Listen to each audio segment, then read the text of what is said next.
Hello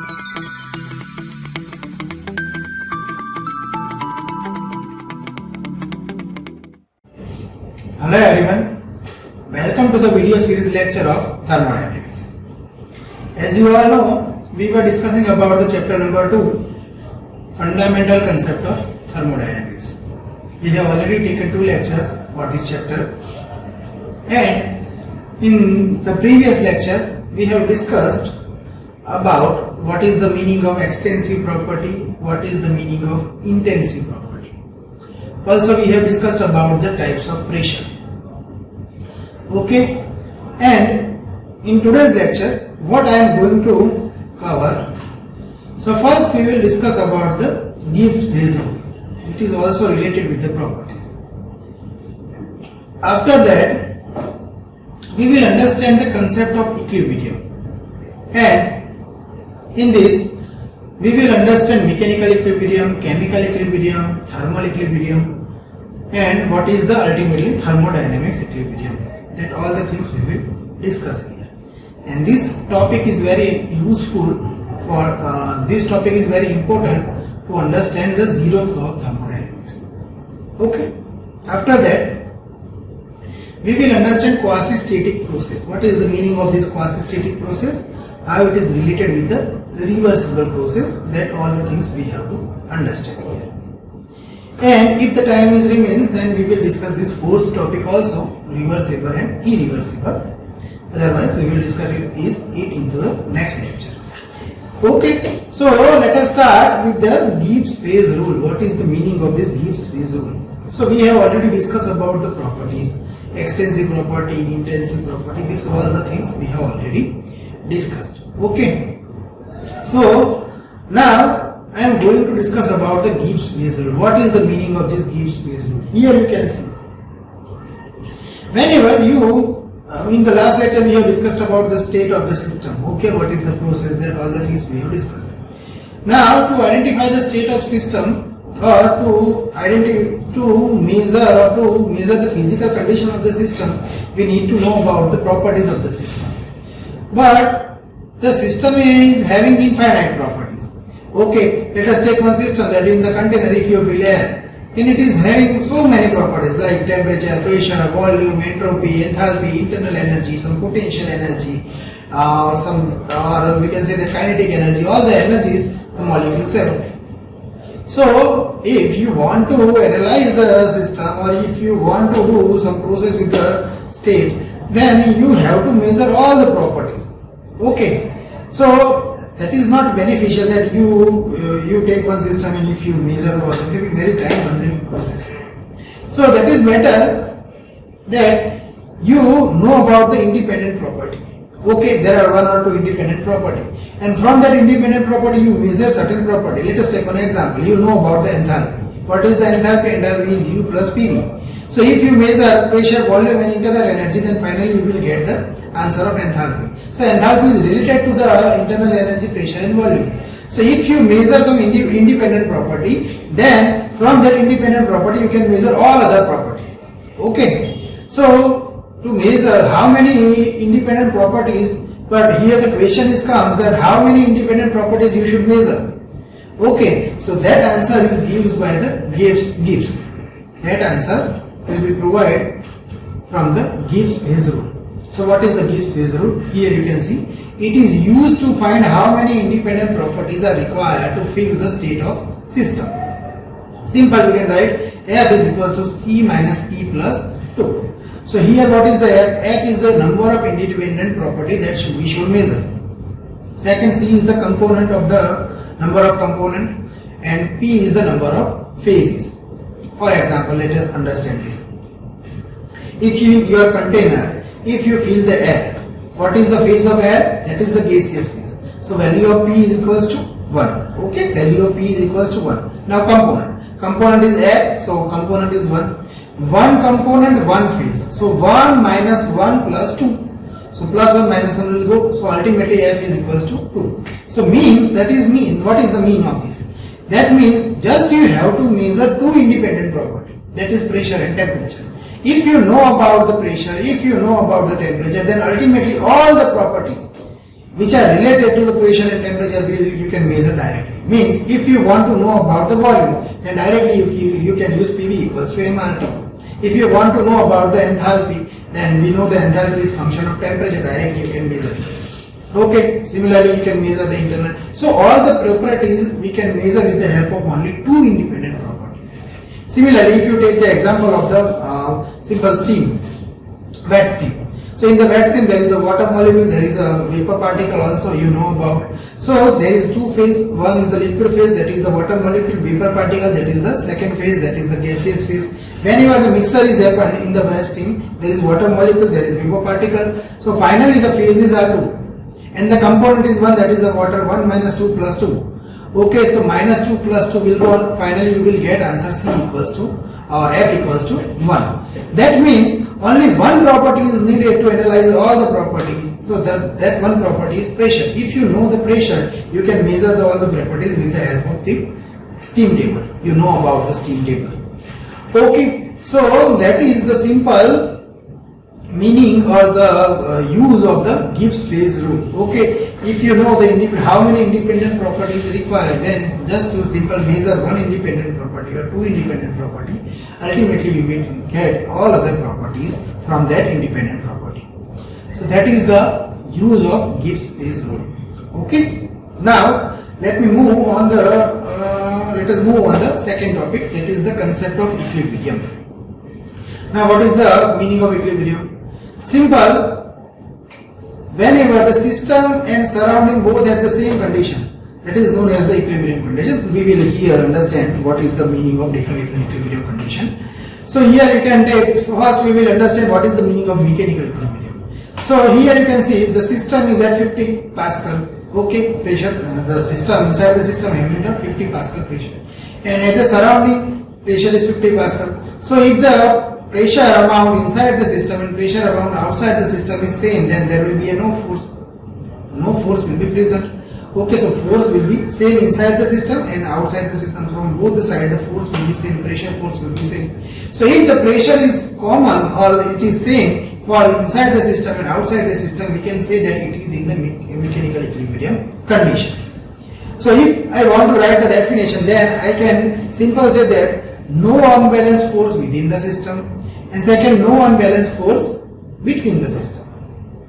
So then and then you can create the mechanical equilibrium. So simple, for the mechanical equilibrium, what you have to remind or what you have to remember, that inside the system, if there is some certain pressure, and outside the system if the certain pressure there will be some certain pressure. If both the pressure are same, then we can say that the system is in the mechanical equilibrium condition. Why? Because if the pressure is same, then ultimately there will be no force change. So ultimately there will be no unbalanced force inside the system. Similarly, if the pressure is same at the outside condition, there will be no unbalanced force outside the system. Okay, so that is the simple meaning of mechanical equilibrium. So we can say that it is the condition of mechanical equilibrium. Now the second equilibrium is the chemical equilibrium. So what is the chemical equilibrium? In the chemical equilibrium, we know that composition will be same inside the system and outside the system. If the composition is same, then there will be no chemical reaction. Okay, if you put some carbon and oxygen, then it will make the carbon dioxide. But in the entire system, there is only one gas, that is the carbon dioxide. Then the carbon dioxide will not react with the carbon dioxide. Okay, if you put some another gas, then it will react. So simple, we can say that what is the chemical equilibrium? No chemical reaction within the system and no chemical reaction between the system and surrounding. So that is known as the chemical equilibrium. So simple, you can understand the chemical equilibrium by this: the composition inside the system and composition outside the system is same. Then ultimately there will be no interaction or no chemical reaction is possible. So if there is no chemical reaction, then ultimately we can say that it is in the chemical equilibrium condition. Okay, then now next thing. Next is the thermal equilibrium. This is very important. What is the meaning of thermal equilibrium? Thermal equilibrium means the temperature inside the system and temperature outside the system is same. Here you can see the temperature inside the system is 50 Kelvin and temperature outside the system is again 50 Kelvin. So the temperature inside the system and outside system is same. And if the temperature inside system and outside system is same, then ultimately no heat transfer is possible. We know that. What is the heat transfer? Heat transfer means if there is a temperature difference, then some amount of energy will transfer. that energy is known as heat. So if the temperature is same, then there will be no heat transfer, and no heat transfer means it is the equilibrium condition. But with what? That equilibrium, what is the name of that equilibrium? That is known as the thermal equilibrium. Okay, so we can write here no temperature change within the system and no temperature change between system and surrounding, then it is known as the thermal equilibrium condition. Okay, so you have to remember this thing. Okay, so we have learned three equilibrium. Mechanical equilibrium means no unbalanced force, means inside pressure and outside pressure is same, or within the system at all the points of the system the pressure amount is same. Similarly, in the chemical equilibrium we learn about that the composition will be same, and in the thermal equilibrium we learn about the temperature will be same. Okay, now if the pressure, composition and temperature all will be equal for the system and surrounding, then that type of equilibrium is known as the thermodynamic equilibrium. So let us see that. So this is the thermodynamic equilibrium. Thermodynamic equilibrium means mechanical equilibrium plus chemical equilibrium plus thermal equilibrium means thermodynamic equilibrium. Here you can see in the figure also that all where the pressure is 50 Pascal and the temperature is 50 Kelvin and the composition is same everywhere, that is the CO2. Okay, so there will be no unbalanced force, there will be no chemical reaction, and there will be no temperature difference. So ultimately we can get mechanical, chemical and thermal equilibrium. So finally all these equilibriums will be in one system, then we can say that this system is in thermodynamic equilibrium. Very important concept for your examination. Okay, what is the meaning of thermal equilibrium? Thermodynamic equilibrium. Thermodynamics means chemical, mechanical and thermal equilibrium. If these three equilibrium is present in one system, then it is known as the thermodynamic equilibrium condition. Okay, so this is the simple meaning of thermodynamic equilibrium. Now I am going to the last topic of this chapter, that is the quasi-static process. So first of all, you have to understand what is the meaning of this quasi. Quasi means it is the almost stable. Static means stable. So almost a stable process. Now we will understand this process by taking this example, that if we have one container, in this container if we fill some gas molecules, okay, if we fill some gas, and this is the piston. So below the piston you can see here there will be some gas molecule will be randomly moves. Okay, and this is the piston, that is the limiting condition. Piston can be moved from upside or to downside, piston can be easily moved, and to restrict the final motion of the piston we have put to limitation, that is shown by the red color. Let me take highlighter so you can easily understand. Here you can see this red color, these are the two stops. This is our piston, and inside the container we have filled some gas. Now what happens? If you measure the temperature, pressure, volume of this gas, you can easily measure. Okay, if you measure only temperature and pressure, then you can get all the idea about system. Okay, yeah, so we can say that the physical condition of this system can be easily measured. So that is, we can say this is the state number 1. Okay, this is our state number 1. So I have mentioned here this is I have mentioned here this is our state number 1. So at state number 1 you can measure, that is here in the system there will be some pressure P1, volume V1, temperature T1, enthalpy H1. So all the properties you can know. Now if you put here some weight, okay, and this weight let us take that this weight is 10 kilogram. So 10 kilogram of weight we have taken, and this weight is support from the bottom. This is our piston. Okay, from the bottom side continuously gas is applied pressure over the piston, and here we have put some weight. So finally the weight and the pressure of the gas will be balanced here. Okay, and when you at that time condition number 1 you are measuring the pressure, temperature, volume, enthalpy, etc. Now when you remove the weight, what happens? When you remove the weight, the piston will be go to the upper side, and we take this position, this upper position as position number 2. So when you put some weight, there will be some force balance between the gas molecules. Gas molecules will apply the pressure at upper side, and from the weight, the downward side, gravity, due to the weight of the weight, finally the gravitational force will at the downward side. So ultimately there will be a force balance. and due to the force balance the piston was at that position. Now when you remove the weight, it will go to the upper side, and upper side we are considering that state as a state number 2. So for the state number 2, you can measure also pressure, temperature, volume, entropy, enthalpy, all the things. So state number 1 and state number 2 we know. Now what happens? This is the random or spontaneous process. And when there is a random or spontaneous process, it is not known as a static process. It is not a stable process. Okay, so we can say that this type of spontaneous process are irreversible process. Okay, we cannot make it as a reversible process. What is the meaning of reversible? What is the irreversible? That we have to discuss in our next lecture. But here you have to understand that whenever this type of entire 10 kg of weight we have removed. So whenever the entire weight is removed, then the process is very fast. That is the spontaneous process. That is a natural process. So we can say it is the irreversible process or non-quasistatic process. Then what is the meaning of this quasistatic process? So that we have to understand here. Now instead of placing this 10 kg of mass, we have here put 1 kg of 10 block. In the first condition what we have put 10 kg of entire mass. Here what we have done, we have divided that mass into 10 slabs. 1 kg, 1 kg, 1 kg, 1 kg, total 10 kg. The amount is same, that is 10 kg. But we have put that into the 10 slab. Okay, and we are going to write it as a condition number 1. At condition number 1, there will be some pressure which is applied by the gases at the upper section like this, and this weight will be provided. This weight will be applied some force at the downward side. So here there is ultimately pressure balance or force balance, and finally you will get pressure, temperature, all the values. Now what we are doing here?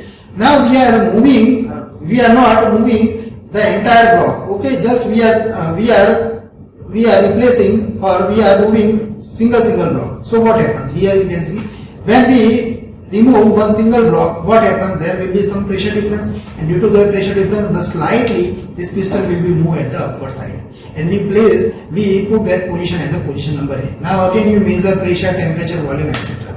So here you can see just slightly we have made one unbalanced force, and due to that unbalanced force, slightly piston will be go at the upward direction.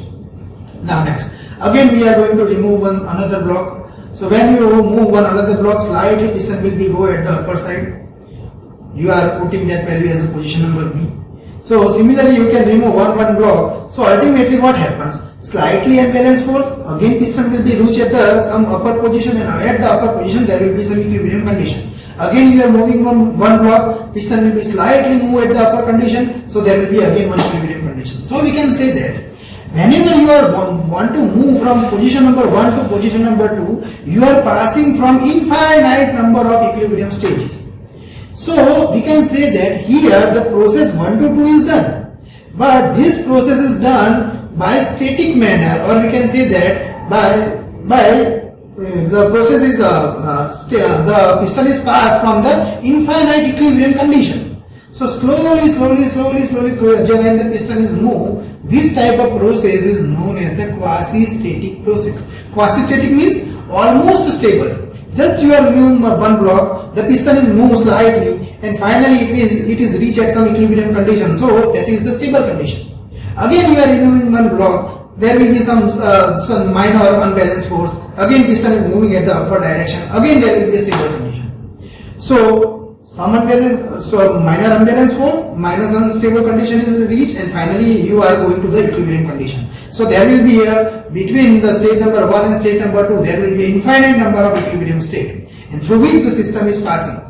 Okay, so that is known as, this type of process is known as the quasi-static process. Hope you get clear idea about the quasi-static process. And if you want to draw the diagram, then you can draw the diagram like this. The system is passed from state number 1 to state number 2 through many infinite number of equilibrium state. That is A, B, C, D, E. So this is known as the quasi-static process. Okay, so we can write all the reversible processes are quasi-static process. Why? Because it is passed from the infinite number of equilibrium states. So it is the almost a stable process, and this stable process can make a reversible process. So that's why we know the quasi-static process is a reversible process. Okay. Now in the next lecture we will discuss about the reversible and irreversible process. Okay. So Till then, take care. Bye bye. Thank you so much.